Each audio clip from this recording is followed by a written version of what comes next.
আসসালামু আলাইকুম। আশা করি সবাই ভালো আছেন। আমি আলহামদুলিল্লাহ ভালো আছি। অনেক দিন পর আপনাদের সাথে একটা লং ভিডিও নিয়ে আসলাম। অনেক দিন ফেসবুকে কোনো ভিডিও শেয়ার করা হয় না, একটু ব্যস্ততার কারণে। বাজারে গিয়েছিলাম, গিয়ে দেখলাম কুমড়ো পাতা বিক্রি করছে, তো ওখান থেকে কুমড়ো পাতা কিনে নিয়ে আসলাম। এখন আমি কুমড়ো পাতার বড়া বানাবো। কুমড়ো পাতার বড়া বানাতে আমি এখানে ডাল নিয়েছি।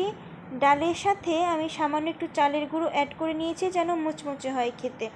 এখন পাতায় দিয়ে পাতাগুলো ভাঁজ করে পাতা এপিট ওপিট করে ভেজে নিব। হালকা আঁচে ভাজতে হবে যেন পাতাটা খুব ভালো মতো ভেতর পর্যন্ত ভাজা হয়। এই পাতাটি খেতে বিশ্বাস করুন এত টেস্ট। আমাদের মানিকগঞ্জের ঐতিহ্যবাহী একটি খাবার হচ্ছে এই কুমড়ো পাতার বড়া। কম বেশি সবাই কিন্তু এই বড়াটি পছন্দ করেন এবং খেয়ে থাকেন। আমরা মানিকগঞ্জবাসী এই পাতাটা খুব বেশি খেয়ে থাকি। দেখুন কত সুন্দর হয়েছে, মাশাআল্লাহ। খেতে কিন্তু খুব ভালো হয়েছিল এবং মুচমুচে হয়েছিল। গরম ভাতের সাথে এই কুমড়ো পাতার বড়া থাকলে কিন্তু আর কিছুই লাগে না। এক প্লেট ভাত কিন্তু এমনিই খাওয়া যায়। কে কে এটি পছন্দ করেন অবশ্যই কমেন্ট করে জানাবেন। আল্লাহ হাফেজ।